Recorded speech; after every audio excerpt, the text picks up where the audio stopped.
Hello दोस्तों, मैं हूं रणधीर सिंगर और स्वागत है मेरे चैनल रणधीर सिंगर ओपिनियन में। दिल्ली के चुनाव जो है, जो असेंबली चुनाव है, वो फरवरी में हो सकता है। लेकिन दिल्ली का जो माहौल है, जो बोल सकते हैं चुनावी माहौल, वो बहुत गर्म हो गया है। और जब गर्मी बढ़ जाती है तो क्या होता है ना कि कई बार आप ऐसे काम कर जाते हैं जो आपको एक कटघरे में खड़ा कर देता है।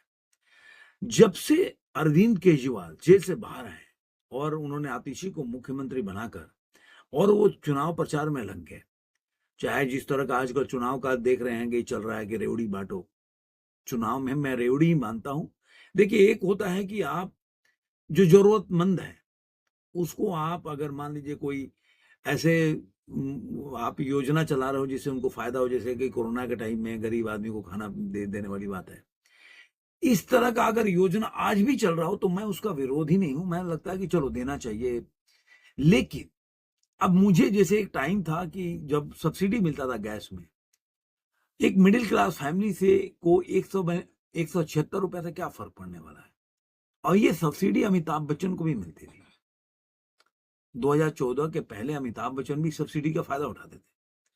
अब ये 176 रुपए का अमिताभ बच्चन की लाइफ में क्या प्रॉब्लम, मतलब महत्व है।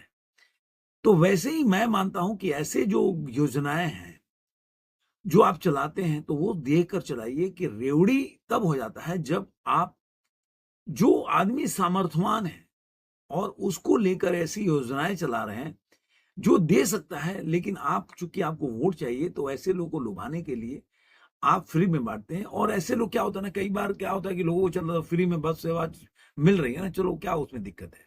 जैसे वहां पे लेडीज लोगों के लिए किया। लेकिन आप सोचिए कि आपको अच्छी बस की सुविधा चाहिए या फ्री में बस चाहिए। अभी आप अगर कहीं जाते हैं घूमने के लिए तो आप क्या करते हो, आपको अच्छी फैसिलिटी वाला बस चाहिए कि आप सोचते हो कि कैसे भी जाना है। तो आप तो मान लीजिए कहीं भी आप किसी टूर का प्लान करते हैं तो 4-5 दिन के लिए जाएंगे। 4-5 दिन में आप सोचते हो कि आप सर्विस आपको अच्छा मिले, फैसिलिटी मिले कि आप 4-5 दिन में आपको दिक्कत ना हो, आपकी तबीयत ना खराब हो, आप आराम से सफर कर सके। जहां पे आपको 5 साल आपको जीवन में अपनी बितानी है और वहां पे आपको लगे कि नहीं चलो भाई, बस आ रही है, नहीं बस की खरीद नहीं हो रही है लेकिन हमें फ्री में मिल रहा है, अगर तो कैसे होगा। तो जब से केजरीवाल, लेकिन इस बार केजरीवाल का एक जो बोल सकते हैं रेवड़ी उनको फंसा दिया। उनका प्रेस कॉन्फ्रेंस हुआ, आपने देखा होगा शायद। अभी पूरा कहानी क्या है कि आम आदमी पार्टी की जो मतलब उन्होंने एक बोल सकते हैं कि केजरीवाल ने एक लॉन्च किया स्कीम। और वो क्या कि मुख्यमंत्री ने लॉन्च किया महिला सम्मान योजना और संजीवनी योजना के लिए रजिस्ट्रेशन कराने की शुरुआत की। मुख्यमंत्री महिला सम्मान योजना के तहत महिलाओं के 2100 रुपया में हर महीने देने और संजीवनी योजना के तहत बुजुर्गों को मुफ्त में दिल्ली के अस्पतालों में इलाज कराए जाने का मतलब उन्होंने कराया। लेकिन अब यहाँ पे जो घोटाला क्या हो गया या बोल सकते हैं कि इसमें गड़बड़ी क्या हो गई, इस जो अरविंद केजरीवाल का जो ऐलान था उस पर दिल्ली की जो सरकार के 2 विभाग हैं उन्होंने सवाल उठाए और नोटिस भी दिया अखबार में। उन्होंने बताया कि महिला सम्मान योजना व स्वास्थ्य एवं परिवार कल्याण विभाग ने संजीवनी योजना के लिए शुरू किए गए पंजीकरण को अवैध बताया है। साथ ही लोगों से किसी के झांसे में ना आने और निजी जानकारी शेयर करने से बचने की सलाह दी। मतलब आप सोचिए कि जिस राज्य का मुख्यमंत्री और जो सर्वे सर्वा बोल दीजिए अरविंद केजरीवाल इस तरह का योजना का शुरुआत तो उन्होंने सोमवार को किया और उन्हीं सरकार के 2 जो विभाग हैं वो कह रहे हैं कि ऐसी कोई योजना नहीं है और ना ऐसी कोई योजना हम पे प्लानिंग कर रहे हैं आने के लिए। तो अगर इसके लिए कोई पंजीकरण करा रहा है तो वो उससे बच कर रहना, ये फ्रॉड है। और आपको अपनी जानकारी जैसे आधार कार्ड या पैन कार्ड को किसी के साथ शेयर नहीं करना चाहिए। मतलब उनके कहने का मतलब अगर प्रधान कि आप अपने आधार कार्ड और जो पैन कार्ड शेयर करते हैं तो आपके अब फ्रॉड क्या हो सकता है, आपके अकाउंट में से पैसे निकल के कहीं और चले जाएंगे। तो ये उन्होंने उसको कि बोला ये पूरी तरह से फ्रॉड है और इसका जो आम आदमी को बच के रहना चाहिए। अब ये चीजें जो क्या होता है, अब दिल्ली की सरकार के इस जो रवैये पर या जो ये बोल सकते हैं कि जिस तरह से ये एक तरह से उनके विभाग ही उनको आरोप लगा रहा है कि पूरी तरह से फ्रॉड है। तो अब अरविंद केजरीवाल तो देखिए, कोई राह चलते अपने को अपने को तो ज्ञानी समझते हैं, हम तो मान के चलते हुए ज्ञानी हैं। क्योंकि आज तक जिसके ऊपर उन्होंने बोला कि वो जेल जाएँगे, चाहे शतरंजय तो जेल में गए, मनीष सिसोदिया बोले जेल जाएँगे तो जेल गए, संजय सिंह के लिए बोलते थे जेल गए तो जेल गए वो। खुद अपने लिए भी बोलने लगे जेल गए। अब आतिशी के ऊपर बोल रहे हैं कि आतिशी के पीछे मतलब जो ईडी, सीबीआई और जो भी इनकम टैक्स पड़ गया है, तो वो लोग आतिशी को भी जेल में डाल देंगे। तो इसका मतलब वो जानते हैं कि उन्होंने क्या फ्रॉड किया है, उन्होंने कौन-सा जुर्म किया है, कहाँ पे गड़बड़ी की है। इसका देखिए, अगर आप जैसे कि उनको वो बोलते हैं कि छूट गया, ऐसा जहाँ जिन जो भी व्यक्ति अगर जेल से बाहर है, चाहे सत्येंद्र हो, चाहे अरविंद केजरीवाल, सिसोदिया हो, उनकी केस नहीं खत्म, केस चल रहा है और जो बेल दिया गया इस एवज पे नहीं दिया कि आप बरी हो गए हो। बेल इसलिए दिया गया कि उनको कोर्ट ने बोला भी है कि हम बेल दे रहे हैं कि आप जो जो केस पे कोई प्रभाव ना पड़े, केस के हिसाब से हम बेल नहीं दे रहे हैं। केस के इम्पोर्टेंस को मत जो उसके महत्वता को समझते हुए बेल नहीं दे रहे हैं। हम दे रहे हैं ये कि आपको अभी तक कोई मतलब कार्रवाई में आप जेल से बाहर भी रहकर इसके ऊपर कार्रवाई हो सकती है, इसलिए हम बेल दे रहे हैं। तो इस तरीके से जो है अरविंद केजरीवाल को जो बेल वाली बात है, वो बेल पे बाहर है, वो बरी नहीं हुए। लेकिन वो जानते हैं कि उन्होंने क्या जुर्म किया है और ये जुर्म जो किया है या जो भी है तो देख कोर्ट तो अगर मान लीजिए कि अगर गलत नहीं होते तो कोर्ट तो बरी कर देती। तो केस तो अभी चल ही रहा है ना, चाहे वो शराब घोटाला उठा के रख लीजिए या कोई भी ऐसी तो दिल्ली की जो आर्थिक व्यवस्था पूरी तरह से चरमरा गई है। दूसरी कि आप कुछ करना है नहीं, आप देखिए आप उनका उठाकर एक-एक चीज़ देखिए, जैसे कि वो जो यमुना साफ करने वाले पे कितने वीडियो होंगे। 2014 से लेके मैं 3-4 बार तो उन्होंने बोला होगा कि अगले साल साफ कर दूँगा, अगले साल ये अब ये तीसरा चुनाव वो लड़ने जा रहे हैं। ऐसे ही हर चीज़ों पे उन्होंने सड़क का देखिए कि अभी वो सड़क का भी वही हाल है, पानी का भी वही हाल है और पानी का भी एक दिखा कि वो कहीं राजेंद्र नगर या पता नहीं कहाँ गए थे, वो टैप खोलकर अब पानी पी रहे हैं। वो आप टैप देखेंगे ना, पूरी तरह से नया पाइप है, नया टैप भी लगा हुआ है। मुझे तो ऐसा लग रहा है कि ऊपर बिसलेरी का बॉटल रखा होगा, नीचे से बॉटल डाल के और नल से पानी पी रहे हैं, वो बोलेंगे देखो पानी अच्छा है। तो ये केजरीवाल का अपना स्टाइल ऑफ मतलब जो बोल सकते हैं कि पॉलिटिक्स है। लेकिन मैंने आपको पहले भी वीडियो बनाया था कि इस बार उनके लिए ये बोल सकते हैं ना कि हलवा नहीं है चुनाव जीतना।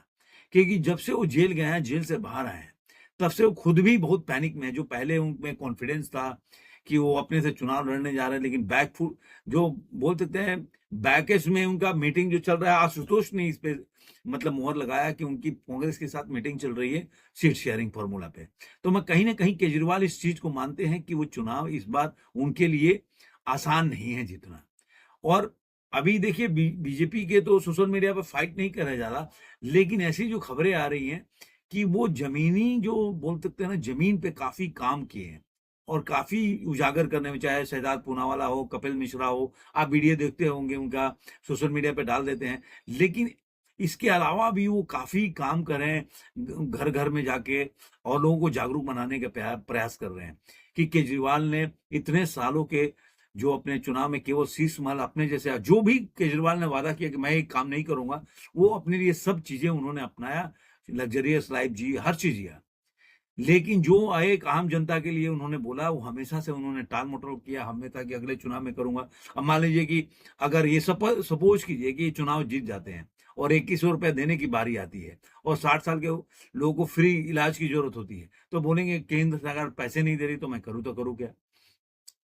तो केजरीवाल के लिए इन चीज़ों से मुकरना बहुत ही मतलब टिपिकल या बहुत ही कठिन काम नहीं है। 2 सेकंड में मुकर जाते हैं, बोलेंगे केंद्र सरकार पे उनका तो टिकड़ा फोड़, हर आदमी के ऊपर टिकड़ा फोड़ देना है, करना कुछ नहीं है, तो वैसे है। लेकिन ये दर्शाता है कि केजरीवाल जो है, इस समय बहुत पैनिक मोड में है। चाहे वो कांग्रेस के साथ बातचीत हो या जिस तरह से वो बार-बार आके प्रेस कॉन्फ्रेंस कर रहे हैं, उनकी आदत था।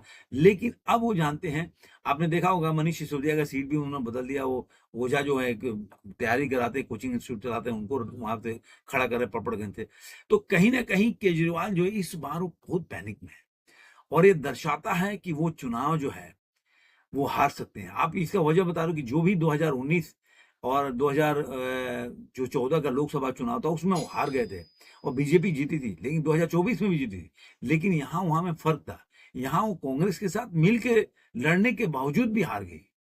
तो ये दर्शाता है कि केजरीवाल का जो, मैं बोलता हूं कि हाँ, लोकसभा का चुनाव और विधानसभा का चुनाव बिल्कुल अलग होता है, मैं एक्सेप्ट करता हूं, लेकिन उसके बावजूद भी अगर मान लीजिए कि आपका वोट शेयर बहुत ज्यादा गिर जाता है, जो कि 2024 के चुनाव में दिखाता है कि आप कांग्रेस के साथ मिलकर चुनाव लड़े, फिर भी आप चुनाव हार गए, तो कहीं ना कहीं ये दर्शाता है कि केजरीवाल जो है, इस समय वो जानते हैं कि उनके लिए ये जो बोल सकते हैं कि जो फूलों का सेज नहीं है चुनाव जीतना। जो पहले उनका एक बोल सकते हैं कि ईमानदार छवि था, वो सारा डेंट हो चुका है।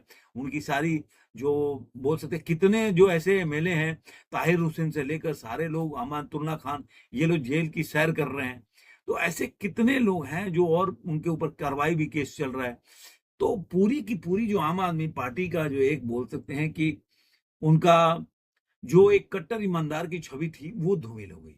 अब जब धूमिल हो गई तो उनको हराना कोई नामुमकिन नहीं है। और बीजेपी, मुझे लग रहा है कि जिस तरह से हरियाणा के और महाराष्ट्र के चुनाव के साथ उत्साहित है और जो स्ट्रेटेजी के साथ वो जीते, मुझे लग रहा है कि दिल्ली में वही स्ट्रेटेजी के साथ वो जीत भी सकते हैं।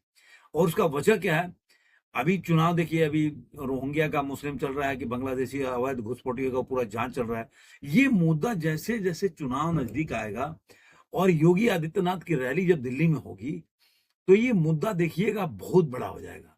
और ये जो नैरेटिव सेट होगा ना, देखिएगा आप, जब योगी आदित्यनाथ की रैली अगर चालू हो गई और रोहिंग्या का मुद्दा उन्होंने उठा लिया और अवैध घुसपैठिए जो बांग्लादेशी के, तो देखिए ये चुनाव किस तरह से ये एकदम बिल्कुल पासा पलट जाएगा।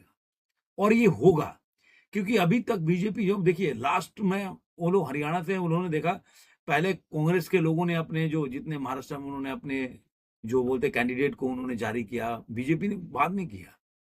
लेकिन ऐसे ही स्ट्रेटेजी आप देखिएगा यहाँ पे भी होगा। ऐसे ही हुआ उत्तर प्रदेश में भी, ये अभी बाई इलेक्शन हुआ था असेंबली इलेक्शन का। तो मुझे लग रहा है कि इस बार केजरीवाल को नाको चने चबाना तो पड़ेगा। और बाकी देखते हैं कि आतिशी का क्या होगा। जेल जाती हैं कि चुनाव तक बच जाती है, लेकिन ये मामला बड़ा सीरियस है। धन्यवाद।